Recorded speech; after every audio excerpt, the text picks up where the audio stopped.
Pondering on the TCG Forbidden Limited list over this past year has been very interesting in all honesty. We've seen a lot of cards come back, but we've seen quite a bit of cards to go on. And over the past year, from April 2024 to April 2025, it's been really interesting to see how much the game has developed over time. And honestly, I kind of want to go back and look at some of these older lists to see what Konami did to help the format. Now, for the April 2024 list, a lot of people remember this as the list that killed Synchros and Synchro Summoning. And that would mean cards like Baronne de Fleur, Borreload Savage Dragon, along with Link Karibo and Summon Limit all received the Forbidden status. And this was a thing that a lot of people saw coming, especially with cards like Link, Karibo, and Summon Limit, with how much utility they had with the Snake Eye deck. But honestly, this really changed the game as a whole, because a lot of players were running Borreload Savage Dragon and Baronne de Fleur in their lists, and Konami wanted to stop that so players would have to deviate to something else. And what else was on this April 2024 list? Well, we had Anti-Spell Fragrance went to 1, and then we had a total of 5 cards coming off the Forbidden section, being Protos, Kieran, Tidal, Thunder Dragon Colossus, and Chicken Game, 3 of which are now currently at 3, being Kieran, Tidal, and Colossus. And then cards that they brought back to 2 were Armageddonite and Pearly Delicious Memory, and then cards that went to 3 were Destiny Hero Malicious, Orcust Harp Horror, Terratop, and Sky Striker Mobilize Engage. And we haven't really seen those cards do much of an impact, but soon we're going to be seeing people playing both Sky Striker and Orcust in competitive again, with the new support coming out in both Battle Legends Monstrous Revenge, or Monster Revenge, and on top of that, Duelist Advance. So I cannot wait to see what players do with those cards. And after that, let's head into the September list, and this list was a heavy hitter because it banned things like Apollousa, Bow of the Goddess, everyone's favorite Link 4 monster, Fiendsmith's Lacrima, which is one of the fastest ban in the TCG, Hot Red Dragon Archfiend King Calamity because of all this locks that it was doing with Crimson Dragon, and Beatrice, Lady of the Eternal, a card that was utilized with Fiendsmith and actually really did so much that even Snake Eye could bridge from Fiendsmith into itself, which is crazy, all because Promethean Princess, Bestower of Flames, does not or isn't locked into having to use a fire. But honestly, this September list was a very big list because it slashed a lot of plays where Fiendsmith could be splashed into, all because of the Beatrice ban and what it could splash into. So there's quite a bit of changes on this list as well. As we could see, we have Gimmick Puppet, both of the Gimmick Puppet of Strings going down to 1, Snake Eye Ash and Poplar to 1, Branded Fusion to 1, which is probably going to be going up in numbers soon with the new support that we're probably going to be getting in Doom of Dimensions. Opening a Spirit Gate, which is now at 3 because they decided to limit Phantom Eva Bell instead. Pot of Prosperity's at 1, Sanjin Summoning, Skill Drain, and then they brought back Ava and Grass Looks Greener. Now, this was a very huge limited section. It hurt a lot of consistency with an FTK, hurt Snake Eye in such a way that they were still the top deck, but they were more manageable. Pot of Prosperity going to 1 hit the consistency. Senjin Summoning was also hit to consistency. Skill Drain was such an annoying floodgate that honestly should be banned instead of limited. And putting Eva back to 1 was scary at first for some players, but honestly it's done nothing. And then we go down to the semi-limits, and as you can see, Blaster's at 2, Ib the World Chalice Justiciar's at 2, Lunalight Tiger's at 2, the rest of the Dragon Rulers are 2, and Thunder Dragon Colossus moved to 2. And a lot of those changes, they're at 3 now. And then we have the no longer on the list section being Ancient Fairy Dragon, Armageddonite, Denlong Perseiding Zing, Magispector Unicorn Kieran, Perform Mage Plushfire with Arata, Red Rose Dragon, and Time Seal. All those cards, they are seen here and there in random decks, but honestly, they haven't really done much since. Ancient Fairy Dragon has possibilities of popping up once again, along with cards like maybe Denlong and even Red Rose Dragon, but who knows? Then we get into the December format. December was such an interesting time because Snake Eyes was going to be taking a back seat because crossover breakers came out and people were switching to newer decks. And honestly, they kind of shafted Snake Eye in a way where the bans on this list, you had Original Simple Spoil Snake Eye. That ban really hurt Snake Eye to the point where it actually killed the deck. And the other bans that there were Jogging the Spiritualist and Gimmick Puppet Nightmare. This led me to think that, oh, so Branded Fusion got limited to the last list, but these are still here because Branded it was still an issue. Also, About Q was releasing in the next month. So they wanted to clean up cards that were utilized with that, along with Branded Fusion and all of the Albion shenanigans. So, on top of that, it also gave an aspect that, hey, Branded could be getting support that could utilize these cards more willingly and more brokenly. So might as well remove them out of the format because those are the ones that players want to use the most. And those were the three bans, just the Gimmick Puppet Nightmare, Jowgen the Spiritualist, and Original Simple Spoils. And honestly, I definitely think that those were the right moves, but it could have been something like Albion, but with them hitting those, it confirmed Albion in a later rarity collection, which did happen. Or a reprint happened later on. And then we go to the limits. We actually only had 3 going onto the list, being Phantom Yubel, Tenpai Dragon Chandra, and Sinjin Kaiman. And then Zodiac Barrage came back, but were Dryden. But Phantom Yubel going to 1 definitely hindered Yubel quite a bit because it lost an extender that it was running at 2 or at 3. Hitting Tenpai Dragon Chandra and Kaiman has made the deck into more of an engine that you can run with Dragon Ruler or even Fiendsmith or even Kashtira, which is actually really... They're utilizing the cards in a way that honestly they should be utilized as an engine. And then Zodiac Barrage going to 1 from 0. It's definitely one of those cards that could be at 3 and no one's really going to use it.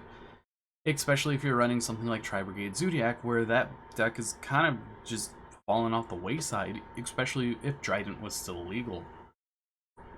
Then we get to the semi-limits being Cyber Jar, Danger Jackalope, and Danger Tsuchinoko, Ava, and Monkey Board. And all these cards, they should have came off like years ago. Especially the Dangers. And especially Ava. Like after they kind of crippled Drytron. And the power creep just went along. Back in like 2023, it could have came back. And then Monkey Board's just been sitting there from the Forbidden to the Limited section for quite some time.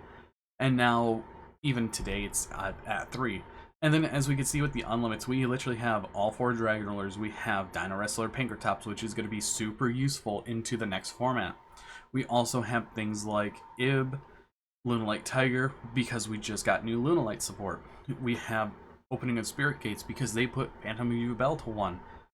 Even Rescue Ace Airlifters back at 3, and Rescue Ace is having a struggling time, but we do have them receiving a tactical tri-deck, so we could probably see in the future support for that deck, which is very good because it's a fan favorite deck. And honestly, even though that this list doesn't look as good as it was, it's still a very, very impactful list to the meta where it killed off a deck that people were hating for over a year. Because I remember Snake Eye was a smaller engine back in when it first started back in Age of Overlord, and then over time it's just got more annoying and more annoying where people hate it. And now we have the current list that we're under, which is honestly a very good list because the Forbiddens all were unbelievable. One of them could have been different, a lot of people say, but Abyss Dweller was banned, which it really did need to go. Bahamut Shark was banned, and honestly, people say that Totally Awesome should be hit instead, but that's neither here or there. Nightmare Griffin finally got hit after so long, being a problem back in 2018, 2019 to now. And realistically, that is a crazy thing to think of. And then we have Link Decoder, which was just a one-off print from Valuable EX that was imported to Battle Legends Monstrous Revenge. And honestly, this is a Link 1 that deserved the ban, because Link 1s are normally the issue. If you look at Malice, they're still running 4 Link 1s, 2 Link Garibo, an Alamirage, and a BoltSpider. And once we get into the limited section, it is a lot to take in. Druid's Worm, Dimensional Shifter, Ryziel Detonator, Bonfire, Crossout Designator, and Triple Tactics Talent all went to 1, while Masterpiece, the True Draco Slaying King, Mathmatic Circular, and Brilliant Fusion all went to 3. So this was a very impactful limit section where Druid's Worm to 1 hit a lot of decks that were running 3. Dimensional Shifter finally ate dirt, and honestly it's now a one-of that you see pop up every now and again, just like a lot of other hand traps where it became sacky, but it really doesn't show up. Ryziel Detonator to 1 ended up being a huge hit because of the reason that you need the lifeline on that detonator, and if it gets removed from the game, it's going to be a hard game to lose or to win.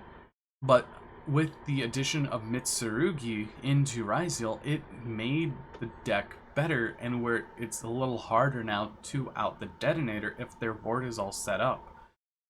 Bonfire to 1 was a thing that was going to happen since the start, as we saw. Usually cards that say add 1 card from deck to hand normally gets limited unless you're Sky Striker Ace Engage, when you have anime plot armor now and manga plot armor.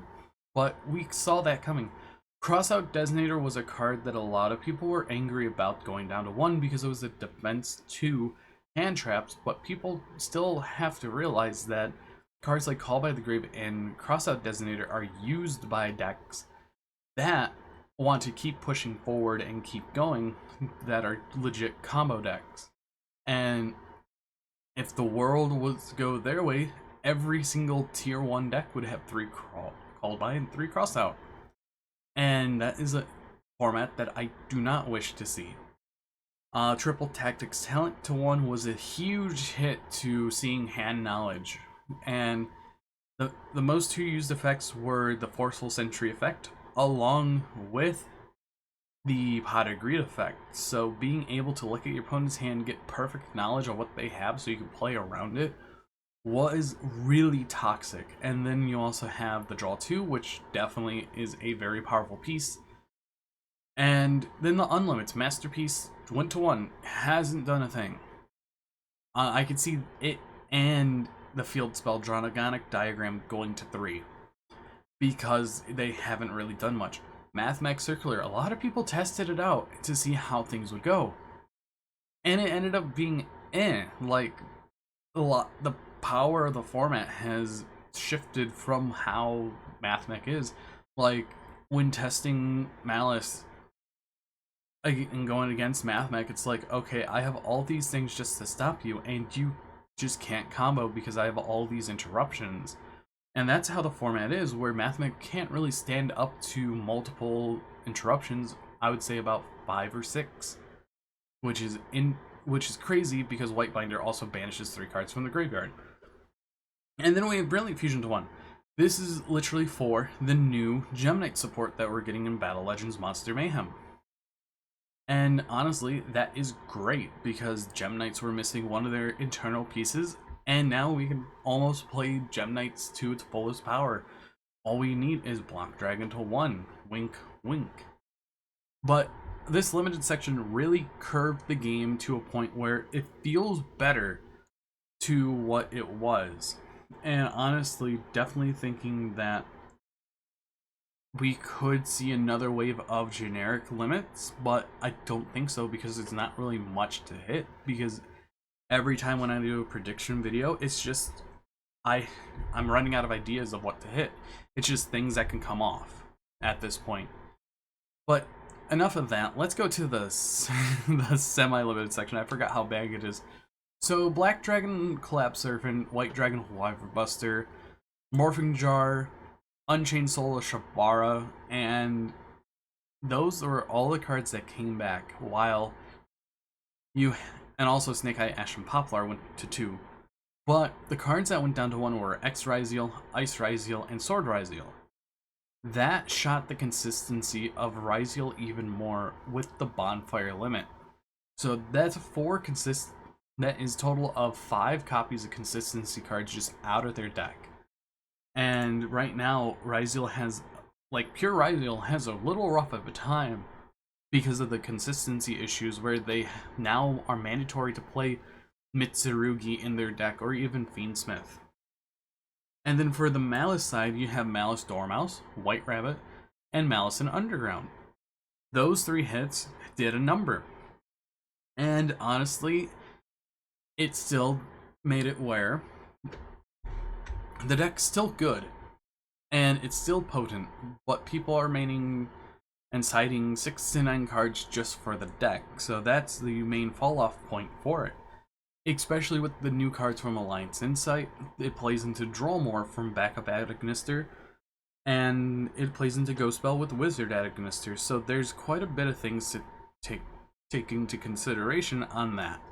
And honestly, the hits that they did, they were the correct hits, but now we see that Mitsurugi Ryziel is one of the best decks in the format, Malice Agnister is the second best deck of the format, and honestly, that is fine by me. And now, onto the Unlimits, cards that should have been at 3 for quite some time, being Cyberjar, Danger Jackalope into Tsuchinoko, Ava, and Performapal Monkey Board. And we could already predict some cards that are going to go to 3 on the next list, being the Black Dragon and White Dragon, Unchained Soul Shabara, along with Snake Eye, Ash, and Poplar and Morphing Jar. So we're getting closer to where people can play Empty Jar, but it's not as good as it used to because the deck doesn't function how it would today. Sure, you could play a Mimigol version, but you really don't need to. But overall, what are my thoughts on the past year of Yu-Gi-Oh? Konami's changed a lot to better the format, while the format also kind of just got worse in a way, where I wouldn't say worse, it's stale. The format's going into a place of stale, and I'm probably going to take a break after the regional this weekend up in Lansing for Michigan until Battle Legends Monster Mayhem comes out, because this game just feels a little stale to me. I'm not really enjoying it as much as I did, and I'm definitely going to come back to the game when Orchest is going to be playable once again, because I cannot wait for that deck to come back into the meta, because I want to play that deck for Nationals if I do decide to go. But I just wanted to talk and get things off of my mind with the past year of bans and just kind of just sit down and chat. I really haven't done one of these in quite some time because I really don't have time anymore, or I choose to do other things with my time instead of focusing on Yu-Gi-Oh! Like 80% of my day. And it shows. It's why I've been doing shorts where I could just pump out 3 of those instead of doing a 20-minute video almost. But let me know what your thoughts are on the current state of the game. Is it stale to you? Is it boring? Is it bad? Is it good? But overall, I definitely think that this is going to be an interesting format to say going into Battle Legends Monster Mayhem. But I do want to say this at the end because YouTube loves these for their algorithm. Hit the like button down below, and if you're new here, hit that subscribe button if you want to talk more in discussions like this, and if you want to see more.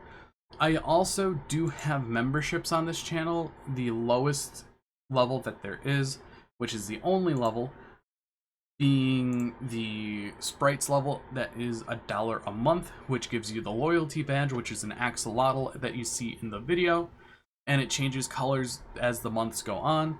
You also get emojis, which are emojis that I commissioned of the original character I have, You also get member shoutouts at the end of the video, and also priority reply to comments. So there's that. But anyways, I think I've gone on long enough, and I am BoltSpider, and I'll see you all in the next video.